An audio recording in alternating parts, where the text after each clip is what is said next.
우리는 직업에 귀천이 없다고 이야기합니다. 그런데 제가 소방관들의 삶을 조금 들여다보니까 직업에 귀천이 있더라고요. 우리 한국 사회에서는 이번 여름에 알래스카 강의를 갔었는데 마침 소방관 팀장, 거기는 캡틴이라고 부르는데 팀장 집에 머무르게 됐어요. 그래서 너무 궁금하잖아요. 특별한 직업을 가진 분이니까. 그리고 미국에서 인기 직업 1위는 소방관이에요. 그래서 제가 물어봤어요. 보통 소방관 처음 되면은 월급을 얼마를 받느냐? 그랬더니 한 4천만 원 정도 받는데요, 연봉이. 그리고 1년 반 훈련이 끝나고 정식 소방관이 되면은 6,500만 원 정도를 받는데요.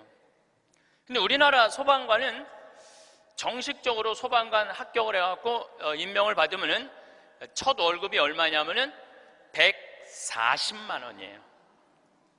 사람의 생명을 이렇게 건지는 소방관들이 연봉이 이런 거 저런 거 다 따져서 한 2,500, 많을 때는 3천만 원밖에 되지 않습니다. 우리 그 캡틴이라는 분은 은퇴를 하고 리타이어를 하고 다시 소방관으로 다시 재취직을 해갖고, 미국은 그런 경우가 참 많아요. 일단 한번 은퇴하고 다시 그 자리로 가서 일하는 경우가 많아요. 그래서 그러면 당신은 연봉이 얼마가 되냐 그러니까 저는 좀 많죠 그러더라고요. 그래서 얼마가 되느냐 그랬더니 한 1억 5천만 원 정도 됩니다 그러더라고요. 그러니까 미국에 가보면은요, 소방관 월급이 팀장, 캡틴 정도 되면은 1억 5천만 원 정도 돼요. 그리고 뉴욕 경찰, 뉴욕에 강의 갔을 때 내가 그런 거 궁금해 하잖아요. 얼마나 받나. 뉴욕 경찰은 연봉이 얼마냐 그러니까 뉴욕 경찰들은 경위 정도만 되면은, 경사 정도만 되면은 1억이 넘어간대요. 1억이. 그러니까 미국은 소방관, 경찰관, 군인들이 보통 한 5년 정도만 근무를 하면 1억이 넘어가요. 제가 잠비아에 봉사활동 이렇게 갔을 때 나하고 같이 일을 하는 수녀님이 20년 전에 독일에서 유학을 했는데 장애시설, 복지학과 유학을 해갖고 장애시설에 많이 다녔대요. 근데 그 장애시설에 심리학과 여자 교수가 있었는데 퇴근할 때 보니까 그 운전기사랑 퇴근을 하더래요. 그래서 어떻게 운전기사랑 퇴근을 맨날 하느냐고, 저 사람 내 남편이라고. 심리학 교수면은 20년 전만 해도, 우리 지금도 심리학 쪽 공부를 했다 그러면은 사회적으로 최고의 직종인데, 아니 당신은 교수고 심리학 교수고 의사인데도 이렇게 대단한데 어떻게 저렇게 남편이 운전기사인데 창피하지 않느냐고. 아무 문제 없다고. 우리 남편은 저 운전하는 걸 너무너무 좋아한다고. 그러니까 이 사람들은 자기가 교수고 남편이 운전기사라도 그 운전기사라는 것 자체가 하나도 안 창피한 거예요. 근데 우리나라 만약에 아내가 대학 교수인데 남편이 노란 학원차 운전하고 다니면은 창피할 것 같아요? 안 창피할 것 같아요? 우리 뭐라 그럴까? 당신 관도 그냥 내 얼굴로 그냥 살아. 아마 분명히 그럴 거예요. 우리나라는요, 머릿속에 직업에 귀천이 있는 나라예요. 그래갖고 수녀님이 너무 놀라니까 거기서 한 가지 더 내가 너무 놀라니까 수녀님이 더 놀라운 일이 있다고. 우리 장애시설에 청소하는 아줌마가 있었대요. 맨날 와서 창문 닦고 아주 즐겁게 노래도 하고. 근데 하루는 동양 수녀님이니까 수녀님 우리 집에 초대하고 싶다고. 그래서 그 청소하는 아줌마 집에 갔대요. 갔는데 집이 대궐처럼 으리으리하더래요. 근데 딱 나오는데 그 집 청소하는 아줌마가 이런 대궐집에 청소하는 그 뒷방에 있나? 갔는데 그 청소하는 아줌마가 알아볼 수 없을 만큼 귀부인의 옷을 입고 딱 나오더래요. 수녀님 너무 놀래갖고 어떻게 된 거냐고 그랬더니 나는 사실은 내 남편이 철도 청장이라고, 이 독일의 철도 청장인데 나는 청소하는 게 너무너무 즐거워서 내가 청소하러 가는 거라고. 그러니까 자기 남편이 철도 청장이라도 자기가 청소하는 게 하나도 안 창피한 거예요. 우리나라 지금 철도 청장 부인이 지금 무슨 동방자애 학교 가갖고 청소하고 앉아있다고 그러면 그 월급 다 받는데, 그래갖고 그 월급 받아갖고 그 부인은 어떻게 하느냐 하면은 기부를 한대, 도네이션을 한대요. 자기 너무너무 즐겁다고. 그러니까 직업에 귀천이 없어요.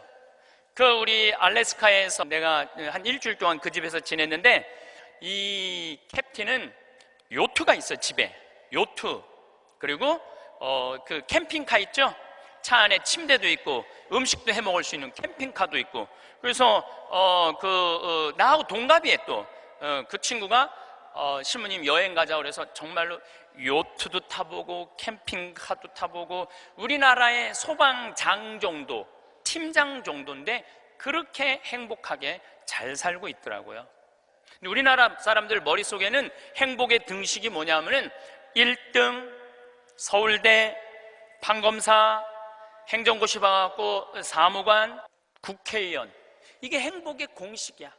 그래서 막 청소를 한다든가 소방관을 한다든가 경찰관을 한다든가 그런 거 들떨어진 애들이 하는 거라고 생각을 하고 있는 거야.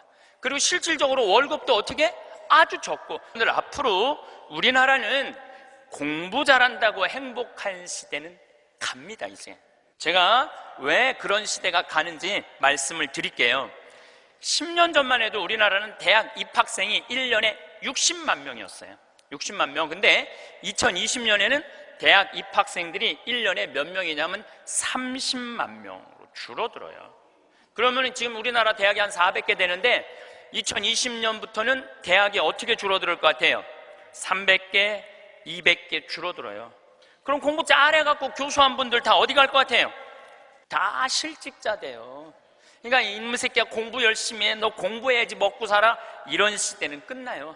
이제는 앞으로 어떤 사람들이 정말로 먹기 살기 좋은 시대가 되느냐면 용접하는 사람들, 포크레인 운전할 줄 아는 사람들, 그 다음에 요리 잘하는 사람들, 청소 잘하는 사람들, 이런 사람들이 행복한 시대가 온다니까요. 세상이 너무나 지금 변하고 있어요. 우리 생태마을에 올해 직원들을 채용을 해요. 또 귀가 번쩍 분들이 이런 분들이 있으니까 야 나도 한번 거기 가볼까? 근데 이번에 자격은 뭐냐면 고등학교 졸업 예정자들만 뽑아요. 나는 대학 졸업 예정자들도 안 뽑아요. 대학원 졸업 예정자들도 안 뽑아요. 혹여 가끔 대학 졸업한 사람들, 대학원 다니는 사람들 뽑아요. 우리도 뽑는데 월급은 고등학교 졸업한 사람이나 대학 졸업한 사람이나 대학원 졸업한 사람이나 우리 생태마을 첫 월급은 똑같이 200만 원이에요. 고등학교 졸업해도 직원으로 되면 무조건 200만 원이에요. 아니 생각을 해봐요. 아니 매주 띄우는데 뭐하러 대학원 자격증이 필요해? 아니 배추 심는데 뭐하러 대학 졸업한 사람이 필요해요? 우리 생태마을에 필요한 사람은 어떤 사람이 필요하냐 하면 성실한 사람, 성격 좋은 사람, 이런 사람이 필요해요. 그리고 우리 생태마을에 지금 다녀간 사람이 100명도 넘죠. 우리 직원이 지금 한 40명 되니까 많이 바뀌어요. 근데 남아있는 사람이 어떤 사람이 남아있느냐 하면은 가정환경 행복했던 사람, 성실한 사람, 이런 사람들이 남아있어요. 가정환경 불행했던 사람, 어린 시절을 힘들게 지냈던 사람은요 많이 견뎌야 6개월이에요. 그러니까 이제는 공부를 잘하는 사람이 성공하는 시대가 아니라, 공부를 잘하는 사람이 성공하는 시대가 아니라 행복한 사람이 성공하는 시대가 오는 거예요. 근데 우리나라 OECD 국가 어린이 행복지수 조사를 해봤는데 11살, 13살, 15살을 대상으로 행복지수를 점수를 내봤는데 노르웨이가 95점인데 우리나라 애들이 60점이에요. 우리나라 애들은 안 행복해요. 이거 OECD 국가 중에 우리나라가 꼴등이에요. 심각합니다. 왜 심각하냐 하면은 어렸을 때 안 행복한 애들이 커서 행복할 것 같아요? 절대 그런 일은 없어요. 어렸을 때 추억이 많고 어렸을 때 행복한 애들이 커서도 행복한 거예요. 근데 우리나라는 대학생이 하루에 몇 시간 공부하냐면 4시간 공부해요. 초등학생이 하루에 몇 시간 공부하냐면 5시간 반을 공부를 해요. 중학생은 하루에 몇 시간 공부하느냐면 7시간을 공부해요. 고등학생은 하루에 몇 시간을 공부하느냐면 8시간 반을 공부를 해요. 그럼 여러분들 하루에 8시간 반을 공부한다고 그러면은 밥 먹는 시간 1시간, 1시간, 1시간, 3시간 빼고, 그것도 못 먹는다고 그러긴 하지만은, 그리고 학교 가는 시간 빼고, 그러면은요 애들은요 잠자는 거 빼고는 공부만 하는 거예요. 그러니까 얘네들은 엄마, 아빠, 형제들이랑 먹고 마시고 놀 시간이 없어요. 제가 지난 시간에도 말씀드렸지만은 이 세상에 가장 중요한 일은 뭐냐면은 먹고 마시고 노는 일이에요. 우리가 여러분들 왜 예수님하고 추억이 많아요? 예수님은 세리와 죄인들과 먹고 마시고 놀았기 때문에 추억이 많은 거예요. 만약에 예수님이 우리랑 먹고 마시고 놀지 않았다면 우린 추억이 하나도 없을 거예요. 오늘 복음도 막 병자들 고쳐주고 난 다음에 너무너무 마음이 안타까워. 예수님이 너무너무 안타까우니까 내가 마음이 아프다. 저 사람들 먹을 걸 우리가 주자.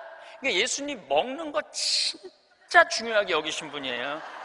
우리가 주자. 없습니다. 아무것도 빵 몇 개 하고 물고기 몇 개밖에 없습니다. 그래도 너희들이 줘라. 다 줘서 배불리 먹여서 보내신 분이 예수님이에요. 그러니까 성서에 보면 먹는 얘기 참 많이 나와요. 예수님 첫 기적도 가나의 혼인잔치에서 먹는 얘기죠. 그렇죠? 세리네 집에 가서 먹었죠. 자케온네 집에 가서 먹었죠. 사마리아 여인하고는 우물가에서 물 먹으면서 얘기했죠. 그러니까 먹고 마시고 노는 일은 참으로 중요한 일이에요. 그럴 때 추억이 많은 거예요. 근데 우리나라 초등학교, 중고등학교 아이들은 엄마 아빠랑 먹고 마시고 놀 일이 없어요. 그러니까 커서도 엄마 아빠하고 추억이 하나도 없는 거예요. 행복했던 순간도 없고. 미국 애들은, 초등학교 애들이, 우리나라 애들은 5시간 반 공부하는데 미국 애들은 초등학교 애들이 하루에 몇 시간 공부하느냐면 2시간 반 공부해요. 그러니까 이거는 공부하는 흉내만 내는 거야. 그 얘네들은 계속 먹고 마시고 노는 거예요. 계속. 제가 미국 강의를 가보면은요, 얘네들이 하는 거는 정말로 먹고 마시고 노는 일이에요. 유럽, 북유럽 애들은 말할 것도 없고 학교 가서도 계속 놀아요. 우리처럼 학원 가갖고 영어, 수학 막 계속 뭐 글쓰기, 뭐 웅변 그런 거를 하는 게 아니라니까요. 그런데 놀랍게도 핀란드 고등학생은 하루에 4시간 공부하는데 우리나라 애들은 하루에 8시간 반을 공부를 해요. 그런데 수학 점수가 핀란드 애들은 544점이고 우리나라 애들은 542점이에요. 4시간 공부하는 애들하고 8시간 반 공부하는 애들하고 수학 시험을 보는데 누가 더 잘 보느냐면은 핀란드 애들이 훨씬 잘 본다는 거예요. 이게 무슨 얘기냐면 여러분들이 자녀들 학원 보내는 거 다 쓸데없는 데다 보내고 있는 거예요. 그 시간에 애들이 학원 가서 뭐 할 것 같아요? 휴대폰 갖고요 게임하고 친구들하고 노는 거예요. 그 시간에 애들 학원 가 있다고 여러분들이 그걸 교육이라고 생각하는 이 대한민국이 불행한 거죠.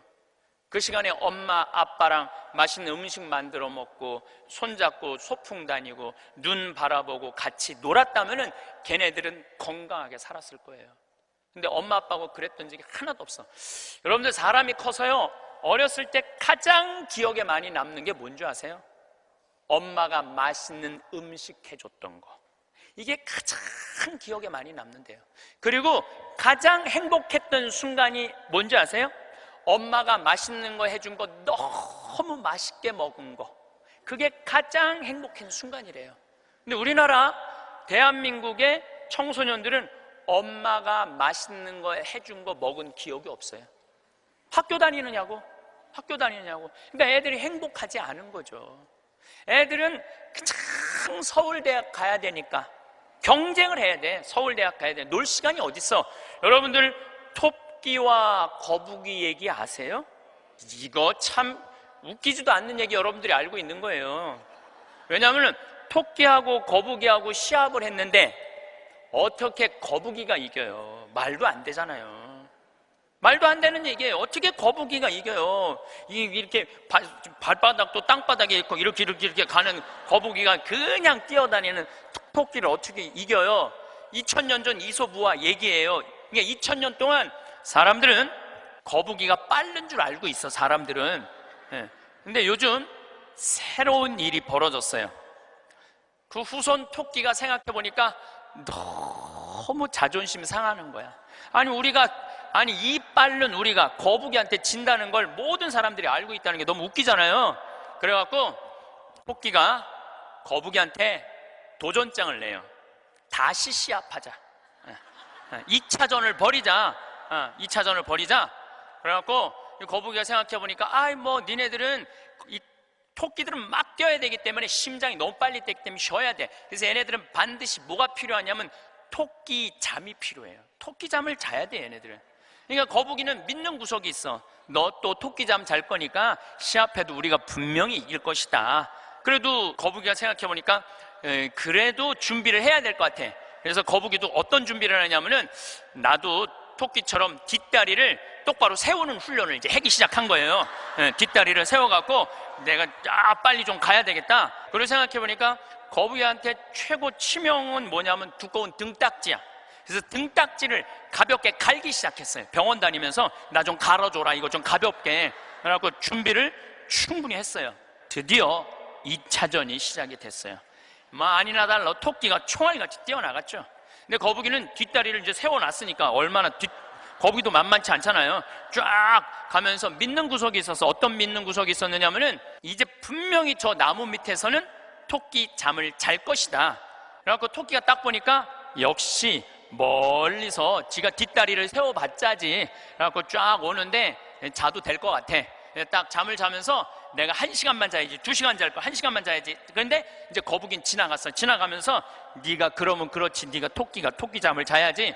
딱 어느 정도 중간까지 갔는데 토끼가 깨어난 거예요. 2시간 잘 거, 1시간 훈련을 열심히 했으니까 1시간 만에 딱 깨어나갖고 거의 결승점 도달점에 총알같이 토끼가 지나간 거예요. 그리고 거북이가 가다 보니까 토끼가 지나간 거예요. 그래서 이제 토끼가 이 불명예를 씻었어요. 드디어 이제 모든 이 짐승계에는 드디어 토끼가 이겼댄다. 걔가 토끼잠을 줄여갖고 그 거북이를 이겼댄다. 근데 이제 누가 슬프기 시작했느냐면 거북이가 슬프기 시작했어요. 내가 지다니, 이건 있을 수 없는 일이다. 내가 2000년 동안 거북이의 그 성실성 하나로 거북이가 토끼를 이겼다고 모든 세상이 다 알고 있는데 내가 이게 지다니, 이건 있을 수 없는 일이다. 절치부심한 거북이가 다시 토끼한테 도전장을 냈어요. 한 번 더 붙자. 3세판이다. 3세판. 한 번 더 붙자. 토끼가 그래? 그러면은 귀양 내가 명예를 씻으려면 완전히 씻어야 되니까 한 번 더 붙자. 이번에 거북이는 아무리 생각해도 뒷다리 갖고는 안 될 것 같아. 앞다리까지 세우는 훈련을 한 거야. 이거를 이렇게 똑바로 세우는 훈련을 한 거야. 그래갖고 정말 피나는 훈련을 해갖고 근육을 다 세웠어요. 그리고 생각해보니까 이 등딱지는 갈아서 될 게 아닌 것 같아. 현대 세계가 왔으니까 저기 우주 비행선에 쓰는 아주 가벼운 합금판 뚜껑이 있다는 얘기를 듣고 그걸 가갖고 갈았어요. 이 뚜껑을 너무너무 가볍게. 토끼 못지않게 이제 이 속력이 났어요. 근데 거북이가 아무리 생각해도 그거 갖고 안 될 것 같아. 그래서 마지막 한 수를 가지고 있었어요.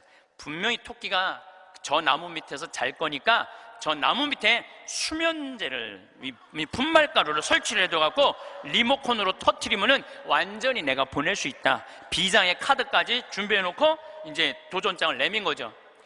토끼는 아무리 생각해도 이번에 지면은 이게 다시는 회복할 수 없을 것 같아요. 그리고 토끼는 어떤 훈련을 했느냐 하면은, 어떤 훈련을 했냐면 토끼잠을 안 자고 목표 지점까지 가는 훈련을 했어요. 토끼잠을 안 자고. 그래갖고 드디어 3차전이 벌어졌어요. 3차전이 벌어져갖고 출발을 했는데 토끼가 보니까 거북이가 옛날엔 뒷다리만 세웠는데 이제는 앞다리까지 세워갖고 뛰는데 이게 만만치가 않은 거예요. 내가 정말로 자면 안 된다. 죽어라고 뛰면서 나무 밑에 도착했는데 너무 졸렸지만 그걸 극복하고 뛰어갔어요. 아니 리모컨까지 다 설치하고 이제 터트리기만 하면 이제 완전히 재워갖고 그 토끼잠으로 이길 시간이 없는 거예요. 이건 해보지도 못하고 져버렸어, 거북이가. 그러니까 거북이가 뭐가 왔느냐면 우울증이 왔어요. 우울증이. 야, 내가 저 토끼한테는 정말로 어떻게 해볼 도리가 없단 말인가. 너무 우울증이 슬퍼갖고 이제 자살까지 생각을 했어요. 근데 할아버지가 그 손자 거북이를 보고 이런 말을 해요. 거북아, 손자야, 슬퍼하지 말아라. 너 토끼가 몇 년 사는 줄 아냐? 잘 모르는데요. 토끼는 그렇게 죽어라고 뛰기 때문에 토끼 수명은 7년이다. 7년. 근데 우리 거북이들은 수명이 얼마인 줄 아냐? 우리 거북이들은 할아버지가 지금 몇 살이에요? 내가 지금 190살이다. 우리 거북이는 느리기 때문에 수명이 200살이다. 너는 느린 게 네 본질인데 왜 토끼 이기려고 그 되지도 않는 뒷다리 앞다리 세우고 왜 그렇게 인생을 힘들게 사느냐. 너는 천천히 사는 게 너의 운명이다. 그 생각을 해보니까 가만히 생각해보니까 되지도 않는 시합을 2000년 동안 한 자기 거북이하고 토끼, 그게 웃긴 거예요.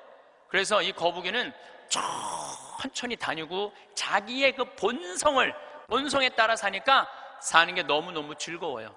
그러니까 느린 게 빠른 것보다 훨씬 좋구나. 빠르면 7년밖에 못 사는데 느리니까 200년을 사니까 아무리 토끼가 빠르면 왜 빨리 죽는데. 그런데 지금 대한민국은 우리 자녀들을 거북이로 안 키우고 뭘로 키우냐면 토끼로 키우고 있어요. 토끼로. 7년밖에 안 살릴 생각을 하고 토끼로 키우고 있어요. 그렇게 가장 큰 희생자가 된 사람이 누구냐면은 사도세자예요. 여러분도 사도세자 얘기 알죠? 네, 사도세자가 언제 죽었느냐면 1762년 이모년에 5월 13일 날 뒤주에 들어가고 5월 22일 날 죽었어요. 8일 동안 있다가. 그런데 이 사도세자는 아버지가 영조인데 아버지의 첫째 아들이 효장세자가 있었는데 9살에 죽어요. 9살에 죽다가 40이 넘어서 아들 하나를 얻어요. 이게 바로 이선이에요. 그러니까 정조는 이산, 정조의 아버지인 사도세자의 진짜 이름은 이선이에요. 사도세자는 죽고 난 다음에 영조가 불러준 이름, 슬픔을 생각해라, 생각살자, 슬플 도자, 그래갖고 사도세자고 진짜 이름은 이선이에요. 그러니까 40이 넘어서 아들을 하나 얻었으니까 효장세자가 죽고 난 다음에 너무너무 슬펐는데 이 영조는 이 아들이 너무너무 귀했던 거야. 그래갖고 2살에 사도세자 책봉을 해요. 근데 얘가 얼마나 똑똑했느냐 하면은 2살 때 왕자라는 한자를 보고 아버지가 이게 무슨 자냐? 그러면 아버지를 가르쳤어요. 이게 아버지 자다. 왕자를 보고. 세자짜리를 보고 이거는 무슨 자냐? 이건 나다. 2살짜리가 5살 때 효경을 줄줄줄줄 외워요. 영조라는 임금은 공부하기 너무너무 좋아했던 임금이거든요. 똑똑한 놈 만들어 보겠다고 선생을 몇 명을 드리냐면 20명을 드려요. 그래갖고 아침, 점심, 저녁으로 가르치는 거야. 계속 가르치는 거야. 그리고 이제 시험을 아버지가 나와서 보는 거예요. 너 사서삼경에 이게 무슨 뜻이냐? 그러면 20명이 둘러있고 5살, 6살짜리가 까먹을 수도 있잖아요. 그러면 대답을 못하면은요, 영조가 눈을 부라리면서 이놈 그것도 모르느냐고. 근데 세자는 때릴 수가 없었어요. 누구를 때리냐면 세자를 업고 다니는 내시를 때리는 거예요. 대신 맞는 거예요. 그러니까 여러분도 어린아이가 생각을 해봐요. 내가 문제 하나 못 맞히면은 저 내시들이 두들겨 맞으니 얼마나 이 스트레스를 많이 받아요. 그런데 7살, 10살 때는 칼싸움 하는 거 좋아하잖아요. 저도 어렸을 때 맨날 산에 가갖고 나무 잘라갖고 맨날 칼싸움 해갖고 여기 맨날 여기 찢어지고 그랬던 기억나요. 이 선은 상궁들하고 칼싸움을 해요. 그걸 본 영조는요, 이 상궁들을 때려 죽여요. 때려 죽여요, 그냥. 그걸 보고 이 사도세자는 너무너무 무서웠던 거야, 아버지가.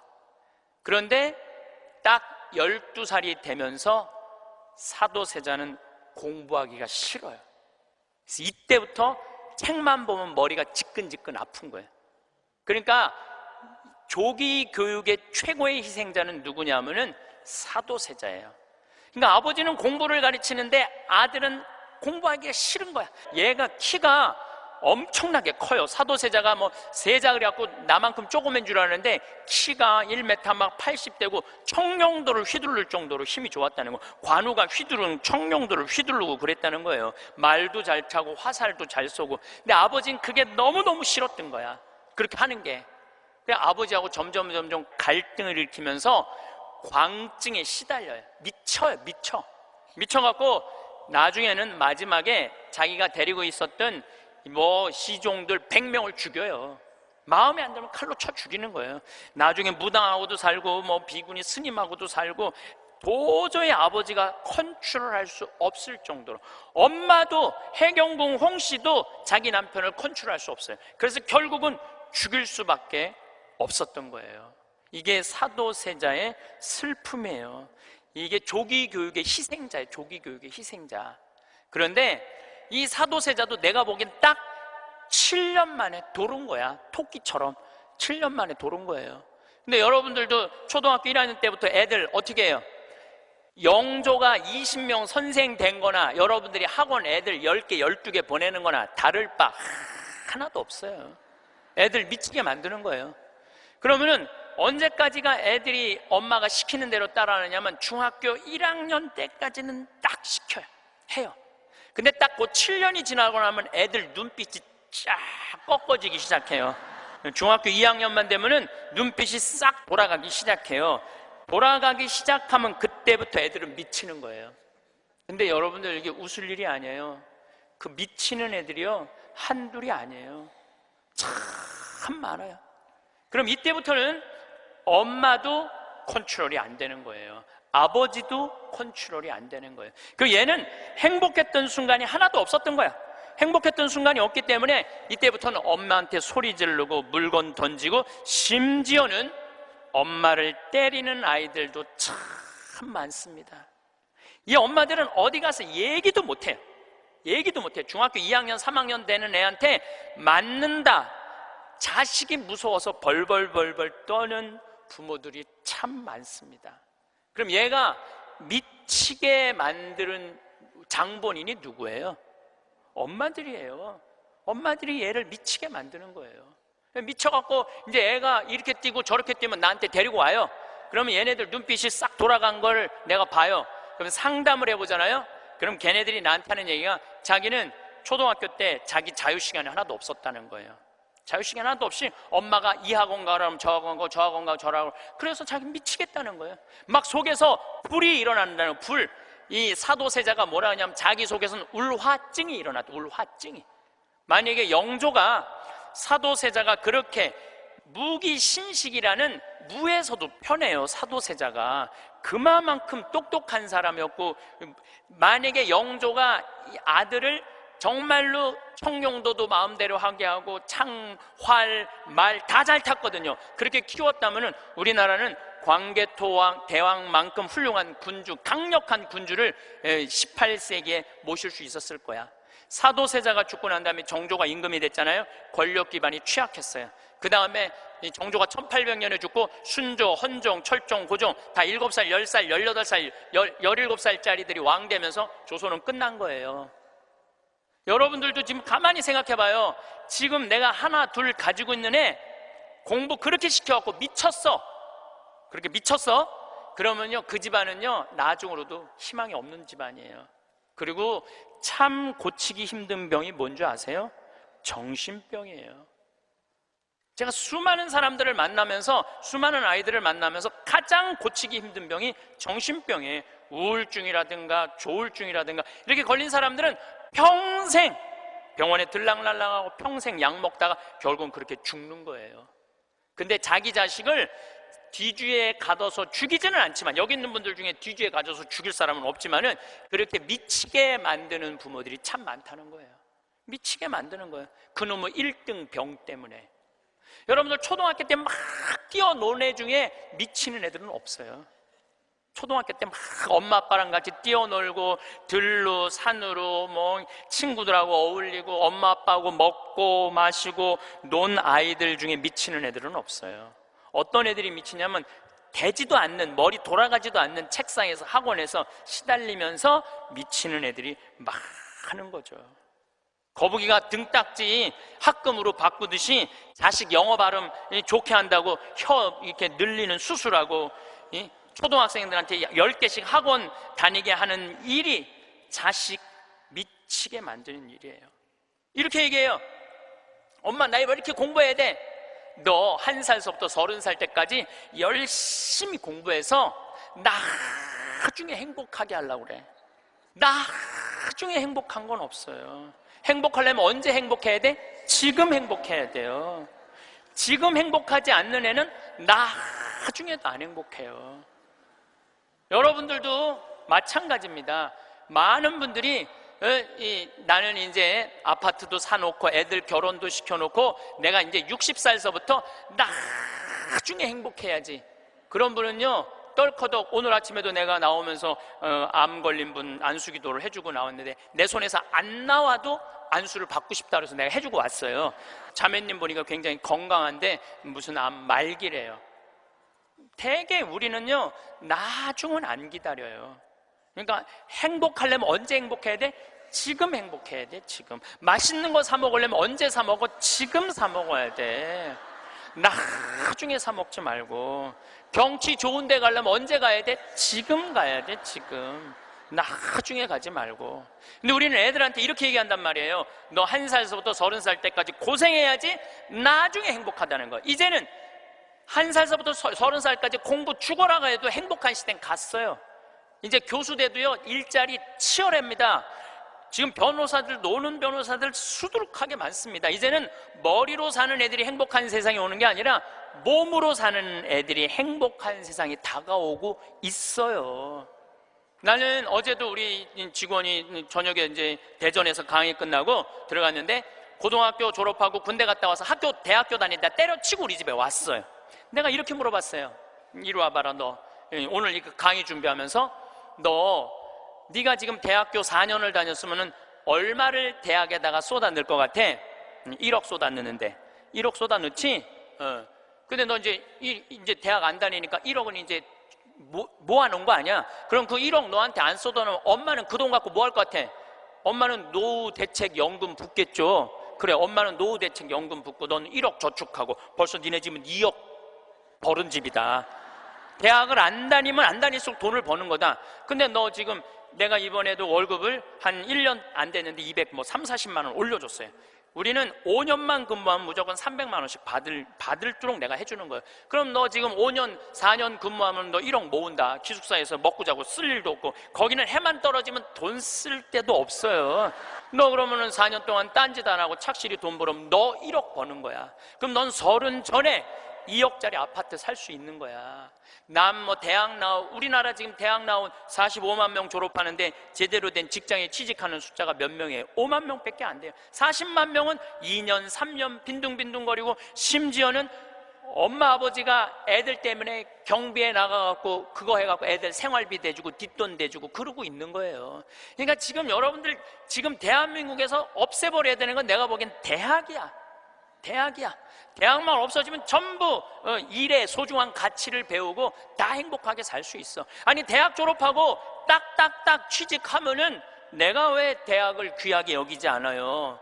대학 졸업하는 애 거의 반 이상은 빈둥빈둥 놀고 있는데. 그러니까 우리나라 할머니 60, 70 된 분은 쓸 머리 나쁜 몸으로 살 놈한테 돈 쏟아 넣느냐고. 세계 빈곤율, 노인 빈곤율이 우리나라가 1위예요. 1위. 돈이 없어요. 다른 나라 사람들은 나이를 먹으면 얼마나 럭셔리하게 사는데요. 놀지도 못하고 죽어라 30살까지 나중에 행복하려고 공부했는데 취직 안 되면 그 허탈감, 좌절, 이거는요, 어른들은 상상할 수 없을 만큼 힘든 거예요. 상상할 수 없을 만큼. 한 3달 전에 아주 이쁘장한 여자아이가 절 찾아왔어요. 공부도 굉장히 잘하는 아이예요. 공무원 시험을 보는데 계속 3번인가 4번 떨어진 거예요. 너무너무 좌절감, 우울증에 시달려 있는 아이예요. 예, 날 찾아왔어요. 내가 얘기했어요. 꼭 공무원을 해야 되냐? 꼭 좋은 회사를 가야 되냐? 그냥 내가 즐겁게 일하고 그냥 행복하게 살면 되지 왜 그 힘든 목표를 세워놓고 계속 좌절감을 느끼느냐? 넌 좀 오늘을 좀 행복하게 살아라. 근데 이 친구가 며칠 전에 저한테 메시지 했어요. 신부님, 저 취직했어요. 너무너무 행복해요. 눈높이를 조금만 낮추면 우리는 지금 행복할 수 있는데 항상 나중에 행복하려고 눈높이를 너무 높여갖고 그것도 못하고 이것도 못하고 저것도 못하는 거예요. 그러니까 우리나라 애들 1살서부터 30살까지 안 행복해. 그럼 30살서부터 60살은 행복해요? 30살서부터 60살? 안 행복해. 왜 안 행복하냐면 이 30살서부터 60살은 자기 인생이 없어. 왜냐면 1살서부터 30살 된 자식들 뒷바라지 않느냐고 자기 인생이 없는 거야. 그러니까 자기를 위해서 학원을 다녀봤던 적이 없어. 30살서부터 60살들은 기타 학원을 다닌다든지 피아노 학원을 다닌다든지 꽃꽂이 학원을 다닌다든지 나처럼 필라테스 학원을 다닌다든지 자기를 위해서 이런 학원을 다녀본 적이 없어. 자기 인생이 없어. 오로지 자식 뒷바라지 않느냐고. 그래서 헬리콥터 맘이라고 그러잖아요. 자식 뒤 뺑글뺑글 따라다니는 거야. 초등학교 유치원 따라다녀, 초등학교 따라다녀, 중고등학교 따라다녀, 심지어는 대학까지 따라다닌다는 거예요. 그래갖고 커리큘럼 수업 과정 짜주군 엄마들 많아. 그리고 학점이 조금 나오면 교수한테 가서 따진다는 거. 우리 애 학점이 왜 요것밖에 안 주느냐고. 나중에 취직하려면 학점이 높아야 되는데. 군대도 뺑글뺑글한데요. 요즘 카카오톡이 돼갖고 엄마들이 애들 군대 생활을 볼 수 있대요. 그럼 애가 좀만 얼굴이 이상하면은 그 상사한테 그런대요. 왜 우리 애 얼굴이 이러느냐, 뭐가 문제가 있느냐.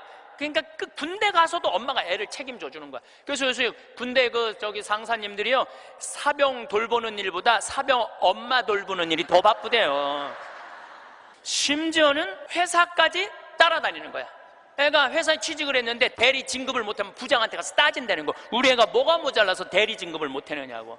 평생 자식주의를 뺑글뺑글 따라다니는 걸 뭐라고 그러냐면 헬리콥터 맘이라고 그래요.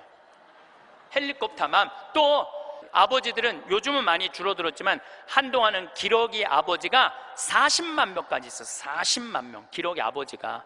이 기러기 아버지들은요, 자식들 한 달에 부인 것까지 하려면 700에서 1000만 원을 보내줘야 돼.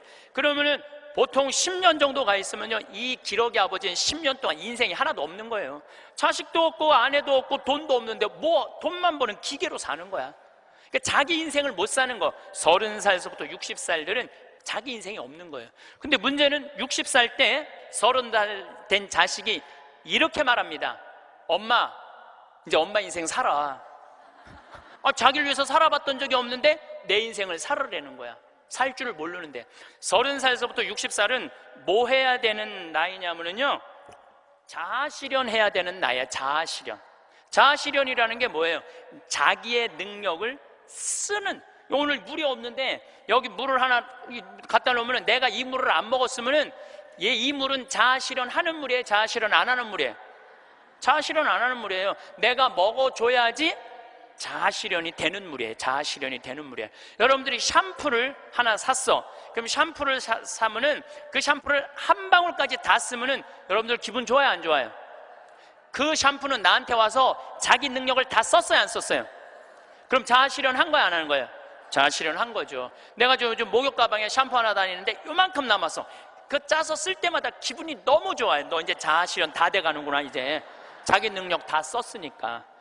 우리 사제관에 개가 한 마리 있어요. 문수라는 개가 있는데 얘가요, 딱 사제관에 도착하면은요, 총알같이 튀어나와요, 자기 집에서. 그리고 요만한 개가 내 가슴까지 뛰어 올라와요. 그리고 놀라운 거는요, 얘가 사제관에 신부들이 오면 안 물고 안 짖어요. 근데 여자들만 오면은 잡아 먹을 듯이 짖어요, 진짜로. 그리고 막 엉덩이고 허벅지고 다 깨물어요. 얘 자아실현 하는 게 자아실현 안 하는 게예요. 자아실현 하는 게예요. 근데 우리나라 30살서부터 60살 된 많은 분들은 자기 능력을 안 써요. 자기 능력을 안 쓰고 자식만을 위해서 살아요. 근데 60살서부터 엄마 인생을 살려고 그러면은 자기 능력이 뭔지를 모르는데, 그러니까 사는 게 재미가 하나도 없는 거야. 사는 게. 인생은요, 재미있어야 돼. 의미가 있어야 돼. 이 두 가지가 같이 가야 돼. 재미와 의미가 같이 가야 돼. 그런데 내가 기타를 잘 쳤다면 기타 치러 온 세상 돌아다니고, 꽃꽂이 했다면 온 성당에 꽃꽂이 하러 다니고, 뭐 춤췄다면 춤추러 다니고 이럴 텐데 나를 위해서 한 게 하나도 없는 거야. 그러니까 사는 게 재미가 없는 거야. 60살서부터 100살까지 어떻게 살아? 그러니까 우리는 1살서부터 30살도 안 행복하고 30살서부터 60살도 안 행복한 거야. 그럼 60살서부터 100살은 행복하냐? 이 얘기는 이제 다음 시간에 하도록 하겠습니다.